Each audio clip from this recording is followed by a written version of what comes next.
কোথায় তোমার হাতের শাখা সিথির সিন্দুর কই, কাজল কালো চোখ দুখানি লাজ রাঙা মুখ দেখি কই। আহা সতীর দেশের সীতা তুমি, লক্ষিন্দরের বেহুলা।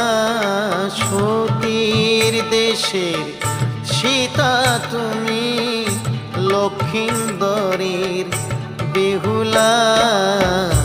সে কথা কি মনে পড়ে না, সে কথা কি মনে পড়ে না। বেহুলা বাংলা।